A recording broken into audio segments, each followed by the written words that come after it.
Howdy, everybody, and welcome to KUAM News Extra. I'm Jason Salas. Welcome back to the week because we have a packed show for you tonight. We'll tell you about what is going on with World Youth Day and how Guam's very, very large contingent is heading out there to celebrate faith.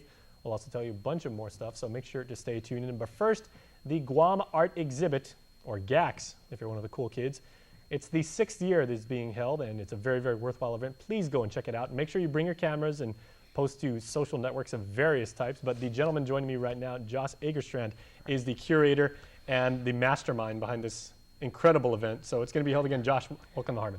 Hi, how's it going? Yeah, it's this Friday, 8 p.m., and it's free for everybody. And I think it's all ages show. Everyone's welcome, the kids and the artists' friends and their grandparents, anyone. And I hope everybody just checks it out because the artists worked very, very hard. It's a celebration. I mean, I've been there the past few years, and like I go on Sundays when it's a little bit more, low key. The doors just open, so you can go in. You can actually kind of like take in a lot of the art. But explain, the ambiance and what people are going to see, because the venue itself is as much of the art show as the pieces of art themselves. Yeah. Well, the main comment we always hear from people is like, I can't believe this is here. It's like I feel like I'm in San Francisco or something, and that's the kind of what we want, like the kind of show where it's exciting and you go there, we have a DJ and the energy of the art gets into the people, and then just fills the room, and then you could really feel the piece, you could really experience like what the artist is trying to portray, and you have all these hours to go in and think about it and look and wander around and talk to people and even meet the artists, and talk to them about like why you did this, is it for sale, can you make me one, whatever. And again, it's at DNA at the Plaza, which is very strategically done, because you take that nice elevator ride up there, and then as you walk through the various the hallways and everything, go into the main room and get to check it out and everything.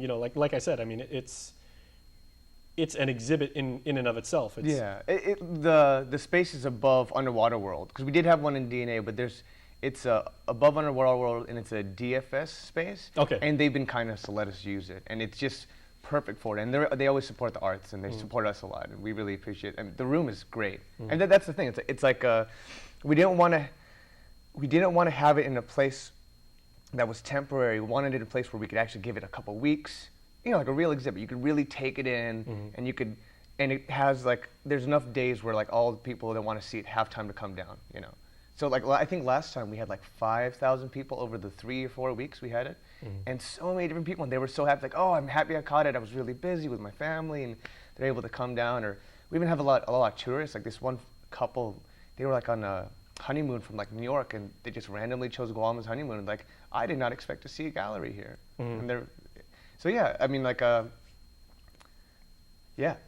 Well, the one thing that I've always appreciated about it is there's never a central theme that each of the participating artists has to conform to. Everybody kind of just, does their own thing in their own way. Yeah. Some people do it live there, like at the event. Other people like turn in pieces that maybe a photo they've shot or something they've sculpted, be it with clay or with iron, or they fired up something, or other people just paint and everything. But you really get to see the full extent of people's talents on display. Yeah, I think that's the main idea. Like we dabble with the idea of trying to do themes, and it doesn't really work out. And I think what people want to do is just express themselves freely. And the only thing we tell them is to avoid certain things that we don't want to exhibit. Like I tell people, I'm sorry, just don't do a palm tree and don't do a portrait of a flower. And some people are bothered by that, but please don't do this anymore. This is so played out. That whole. I mean, hey, if you want to do it on Facebook, that's cool. And the whole thing when you're on the beach mid jump and everything, that's perfectly cool. But let's kind of get up. It's 2013 now. Yeah, no, but I mean that rule, that's really like a non-rule, right?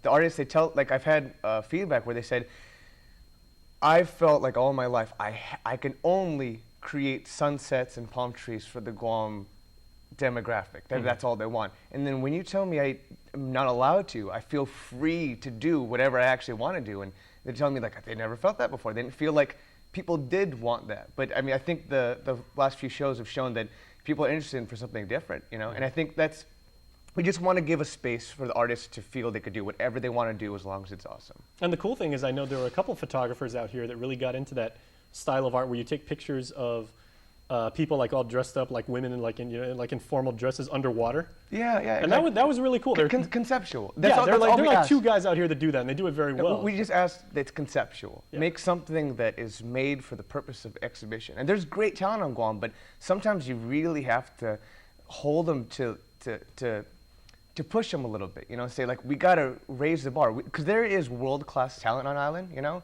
and you just have to raise this expectation, and they'll meet it, and they can. You know, and all you have to do is set that bar. And I mean, there's artists that can like out paint, out graffiti, out photography. They could beat people in the States. And I think they're starting to learn that. I think that's new. You know, that's because everyone says it, like they're surprised. Like I didn't know that there was this quality of art in Guam because people are just used to the things we see in some of the hotels. You know, and there's nothing wrong with that, but that's where it belongs. It belongs there, and we hope that through our shows we're able to help these artists be successful. That's what we really want. I want them to get sales. I want them to be successful. I want them to have solo shows. I want them to travel Asia and show everywhere. I want them to see that the next famous artists come out of Guam, and I think it's really possible. There is a lot, like a very strong urban feel and almost like a lot of attitude, and some of it can get a little risque, well, but not necessarily in a bad way. You know, that's the reality of Guam, though. Yeah. I mean, that's what we talk about with some of the artists. It's like the hotel art thing is idealized Guam. The reality is a little grittier, and people artists are honest. They're reflecting what they see, you know. And sometimes it's half-half, you know. Sometimes it's a crushed beer can with a flower next to it or inside of it. And that's kind of more reality, Exactly. you know. I think the greatness it just shows that the artists want to reflect where they're living and how they feel about the surroundings, you know. And it's not always negative. Sometimes there's beauty in the grittiness and grunginess of all of those things, you know. And they want to show that. All right, well, once more, when does it start and how can people check it out? It is 8 o'clock. That's July 5th on Friday, and it lasts all the way to the 21st. We have 3 events. There's the opening night, but then we have 3 separate events. We have a live art night where we're going to have artists do live displays, and then we're going to have a portrait night where people can come and draw models, and just a kind of a practice fun thing. The last one is a poetry slam, and that last year was really good. And we have a lot of poets and lyricists and MCs, and they're really hyped. And it's going to be you really can't miss that. That's on, I believe, it's on our Facebook, Facebook.com/Guam Art Exhibit, and it has a list of all our events. But the opening night is also not to miss. That's a big one. Okay, we got the where, the when, and the URL, so we are just about out of time. But Josh, thanks a lot. It's always an outstanding event, so I can't wait to check it out. Cool. All right, see you down there. Thank you very much. All right.